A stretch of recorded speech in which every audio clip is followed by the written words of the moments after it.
레위기 13장입니다. 본장은 11장에서 15장까지 이어지는 정결법 중에서 다음 12장과 함께 악성 피부병에 대해서 언급하고 있습니다.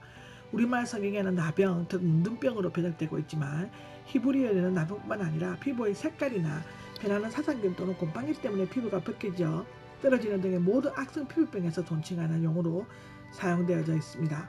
따라서 NIV는 이 히브리어 단어를 infection skin, 전염성 있는 피부병, 곰팡이라고 번역하고 있습니다.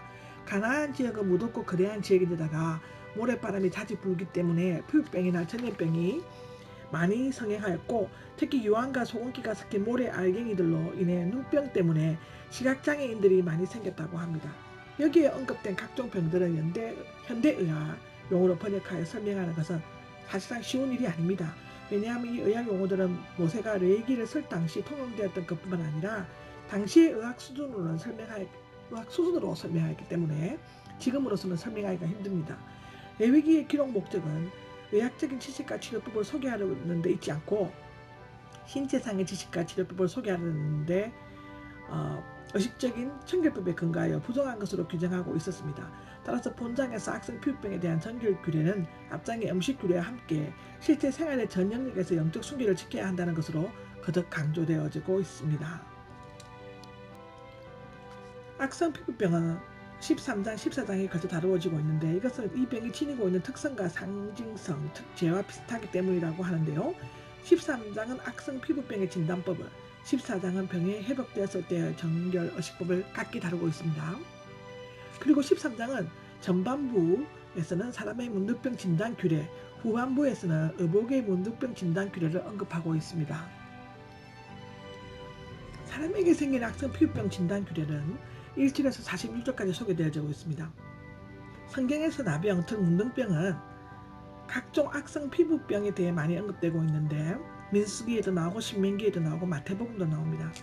나병이라는 악성 피부병은 현재 의학에서는 거의 완치가 가능하지만 당시에는 치료가 불가능했을 뿐만 아니라 외모가 흉측하게 변하여 전염성이 강한 질병으로 알려져 가장 심각한 질병으로 간주되어져 있습니다. 배너 영화를 보도 그렇게 나오죠.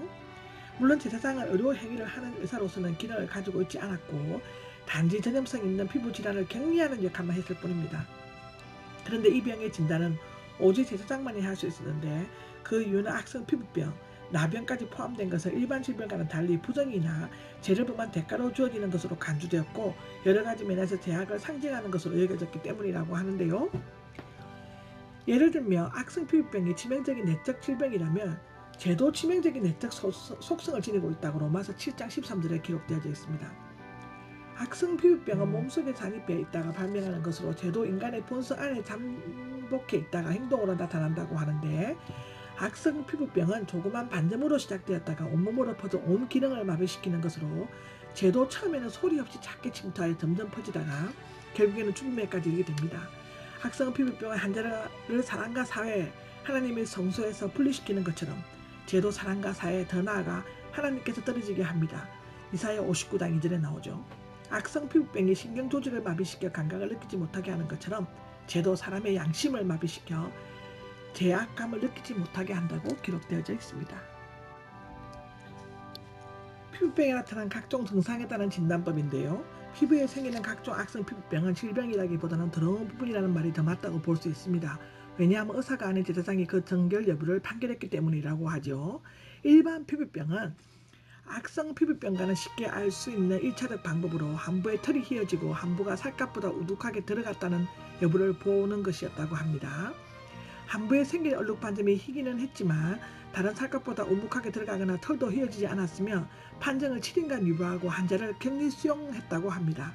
2주 동안 격리 후 함부가 퍼지지 않았으며 단순한 피부병으로 판명하고 정결계를 치러야 한다고 하고요. 정결하다고 선언받은 이후에는 부스럼이 퍼졌으면 부정하다고 선언하여 격리시켜야 한다고 기록되어져 있습니다. 그리고 흰 부스럼 9절에서 17절까지 기록되어 있는데 격리 수용하지 않아도 단번에 악성 피부병을 판결하는 것은 함부의 털이 희고 흰 피부스럼이 생기며 거기에 새살이 생기면서 그 이미 오래된 악성 피부병 환자라고 판결했다고 9절에서 11절에 나와 있습니다. 종기는 종기가 나오는 그곳에 희거나 부스럼한 반점이 나타난 경우 악성 피부병이 재발했다고 판단하는 규례였다고 합니다. 기타 상에 따른 진단법으로 피부에 생긴 색깔, 세사, 종기통을 통해 악성 피부병 여부를 진단하는 법에 이어 그 밖에 다른 증상도 의해 판단하는 법에 대해 제시하고 있습니다. 화상에 대해서 기록된 게 24절에서 28절에 나오는데요.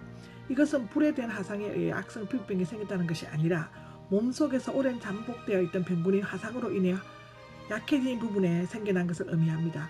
만일 된 자리에 살에 희고 붉으스름한 얼룩반점이 생기고 그곳에 난 털이 하얗고 어묵하게 들어가니 악성 피부병으로 판명되었습니다.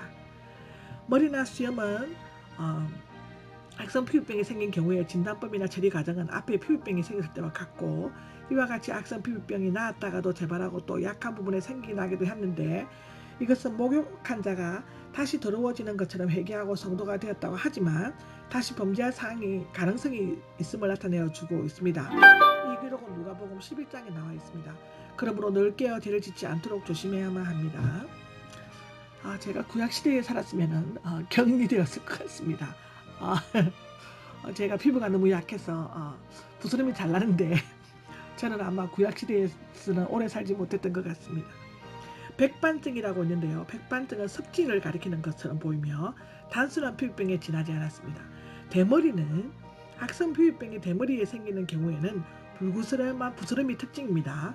일단 악성 피부병을 가진 것으로 판명되는 자들은 가슴이 찢어지는 듯한 마음의 고통과 수치를 맛보게 되며 옷을 찢고 머리를 풀고 윗입술을 가리고 부정하다고 외치야만 한다고 합니다.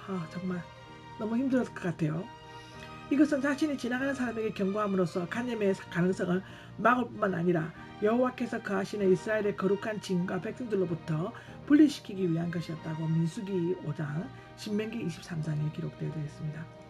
악성 피부병의 환자는 부정하기 때문에 진 밖에서 혼자 살아야 한다고 합니다. 물론 그들은 공동생활을 하면서 그들끼리 서로 교제하였지만 그들은 진이나 성읍 밖에 격리되었지만 돌담이 없는 성읍에 해당해서 제한된 자리에 참석할 수 있었다고 기록되어져 있습니다.